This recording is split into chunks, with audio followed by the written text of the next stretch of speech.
સમગ્ર જિલ્લામાં છેલ્લા ઘણા સમયથી જે બાંગ્લાદેશી વિદેશી નાગરિકો ઇલીગલી મળી આવે એના માટેની drive SOG, local police station, LCB બધા ચલાવી રહ્યા હતા.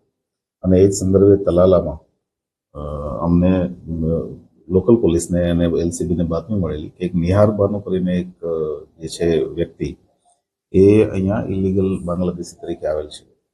વધારે ડિટેલમાં એમની ડિટેન કરી અને પૂછપરછ કરતા એમને એ બાંગ્લાદેશના વતની છે. એમની પાસેથી એમને બાંગ્લાદેશનો પાસપોર્ટ પણ કબજે કર્યો છે.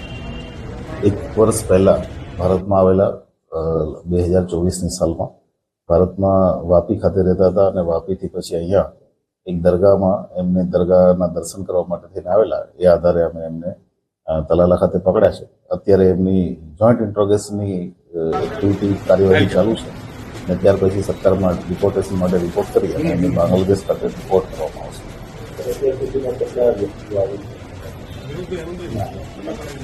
ગીર સોમનાથ જિલ્લામાં 2 વ્યક્તિઓ, એક ઉના ખાતે લેડી છે અને એક અહીંયા તલાલા ખાતે આ મહિલા છે. આ 2 વ્યક્તિઓને એમાં જે ઉના ખાતે પકડાયેલ છે એની તમામ જોઈન્ટ ઇન્ટ્રોગેશન, ડિપોર્ટેશનની રિપોર્ટ બધી થઈ ગયું છે. સરકારમાંથી આદેશ આવે એટલે એને ડિપોર્ટ કરવામાં આવશે અને સાથે સાથે એ જ વિધિ તલાલામાં કરવામાં આવશે.